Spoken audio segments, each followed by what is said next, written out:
A ver, ¿qué pasaría si una persona cualquiera se viera de pronto involucrada con la ley? ¿Qué la protege ante todo el poder del Estado? Pues miren, en México, todo el sistema de justicia penal está construido sobre unos pilares, unas bases fundamentales diseñadas justo para eso, para garantizar un proceso justo. Hoy vamos a revisar cuáles son esas reglas clave que definen y defienden nuestros derechos. Esa es la pregunta del millón, ¿no? Y la respuesta está en una serie de principios que funcionan como un escudo, como una protección para todas las personas involucradas, desde el primerísimo contacto con la autoridad hasta que se dicta una sentencia final. Bueno, entremos de lleno al pilar más importante de todos, la presunción de inocencia. Y ojo aquí, que esto no es nomás un concepto teórico o una buena intención, para nada. Es el cimiento sobre el que se levanta todo el proceso penal. La regla de oro que asegura que nadie se ha tratado como culpable hasta que se demuestre lo contrario, y sin que quede lugar a dudas. Ahora, lo que es de verdad fascinante es que este principio tiene como tres caras, o como las llama la Suprema Corte, tres vertientes. Primero, como regla de trato. Esto significa que a nadie se le puede presentar como un criminal antes de tiempo. Segundo, como regla probatoria, que pone las cosas súper claras. Quien acusa tiene la obligación de probar. La persona acusada no tiene que demostrar su inocencia. Y tercero, como estándar de prueba. Aquí, si después de todo el juicio la evidencia no es absolutamente contundente y queda una duda razonable, bueno, el juez tiene una sola opción: absolver. Entonces, el punto crucial es que este principio es, literal, un escudo.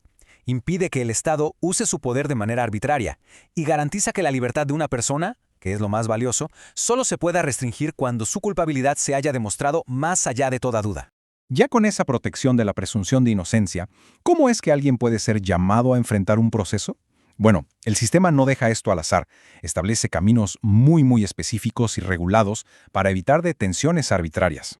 El Código Nacional de Procedimientos Penales establece una jerarquía bien clara. La primera opción siempre es la menos invasiva, un citatorio. Si se ignora, la autoridad ya puede escalar a una orden de comparecencia. Y solo como último recurso, si hay un riesgo real de fuga, se emite una orden de aprehensión. Lo fundamental aquí es que cada uno de estos pasos debe ser solicitado por el Ministerio Público y, más importante todavía, autorizado por un juez. Claro, hay una excepción a la orden judicial, la flagrancia. Esta figura permite que cualquier persona detenga a quien está cometiendo un delito justo en el acto. Pero aquí la palabra clave, la que ha generado todo el debate, es inmediatamente. Y en este punto, la Corte ha sido muy estricta al definir qué es inmediatamente. No significa horas después. Se refiere a una persecución física, material y sin pausas, que empieza justo cuando el delito termina. Es un concepto que se conoce como persecución en caliente. Y esto es clave porque gracias a esta definición se han echado para atrás leyes locales que permitían detenciones basadas en simples sospechas hasta 72 horas después, declarándolas inconstitucionales. La relevancia de esto es enorme. Define la línea delgadita entre una detención legal y una detención arbitraria. Protege la libertad personal para que no sea violada por simples sospechas o acusaciones tardías que no cumplen con ese requisito constitucional de inmediatez. Muy bien, pasemos a la siguiente etapa. Una vez que una persona está vinculada a proceso, a veces es necesario asegurar que no se va a fugar o que no pondrá en riesgo a las víctimas o testigos. Para esto existen las medidas cautelares, pero su propósito es muy específico. Este es un punto fundamental y que muchas veces se malinterpreta. Las medidas cautelares no deben ser vistas como un castigo. Su única finalidad es ser una herramienta para garantizar que el juicio pueda llevarse a cabo. Imponerlas no significa de ninguna manera que la persona sea culpable. De hecho, la ley establece solo 3 motivos válidos para imponer una medida cautelar: para asegurar que la persona imputada esté presente en el juicio, para proteger a las víctimas o testigos, o para evitar que se obstruya la investigación. Cualquier uso fuera de estos supuestos es ilegal. Y aquí es donde entra otro principio clave, la proporcionalidad. El juez debe elegir siempre la medida menos restrictiva posible. Hay un catálogo amplio, desde ir a firmar periódicamente hasta usar un brazalete electrónico o el arresto domiciliario. La prisión preventiva, que es la más severa de todas, solo debe aplicarse de forma excepcional como último recurso, cuando ninguna otra medida sea suficiente.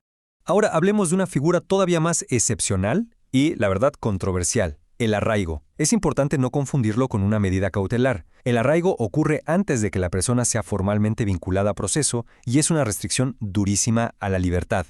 Por ser tan polémico y restrictivo, la Constitución y la Suprema Corte le han puesto límites muy estrictos. El arraigo solo procede para delitos de delincuencia organizada. Y esto es súper importante. Los estados no pueden regularlo, y solo una autoridad judicial federal puede autorizarlo. Cualquier uso fuera de este marco es inconstitucional. Al final, el manejo de todas estas medidas se trata de un balance muy delicado. Se busca que el sistema de justicia funcione, claro, pero sin pisotear el derecho fundamental a la libertad, que solo debe restringirse cuando es estrictamente indispensable y proporcional. Ahora, no todos los casos tienen que pasar por el camino largo y a veces desgastante de un juicio oral. El sistema tiene una forma de terminación anticipada que busca ser más eficiente y restaurativa, el procedimiento abreviado. En esencia, es una negociación. La persona acusada renuncia a su derecho de ir a juicio y admite los hechos de la acusación. A cambio, el Ministerio Público pide una pena más baja que la que le tocaría en un juicio normal. Esto permite que el sistema se enfoque en los casos más complejos y ofrece una resolución mucho más rápida para todos. Y aquí hay un beneficio muy humano que a menudo no se valora lo suficiente. Para la víctima, este procedimiento puede evitarle el trauma de tener que testificar y revivir los hechos en un juicio público, lo que se conoce como revictimización. Permite cerrar el ciclo de una manera más rápida y menos dolorosa.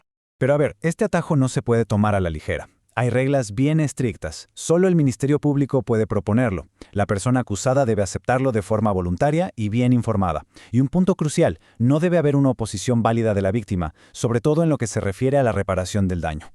Entonces, el punto clave es que, cuando se aplica correctamente, el procedimiento abreviado beneficia a todos. Ofrece justicia más rápida para la víctima, una sanción reducida para quien cometió el delito y además descongestiona los tribunales. Hace que todo el sistema sea más ágil. Al final, todo lo que hemos analizado es parte de un mecanismo complejo que busca constantemente equilibrar los derechos de las personas con la responsabilidad del Estado de procurar justicia de manera efectiva. En resumen, hemos revisado 4 pilares esenciales. Una presunción de inocencia que nos protege como un escudo. Reglas muy claras sobre cómo una persona puede ser llevada a proceso. Medidas cautelares que deben ser proporcionales y nunca un castigo anticipado. Y procedimientos eficientes que buscan una justicia más rápida y humana. Y cerramos con esta reflexión. Los pilares teóricos están ahí, diseñados para un sistema justo que garantice nuestros derechos. La pregunta que queda en el aire es si, en su aplicación diaria, en la vida real, estos principios logran mantener ese delicado equilibrio entre la impartición de justicia y el respeto absoluto a los derechos humanos.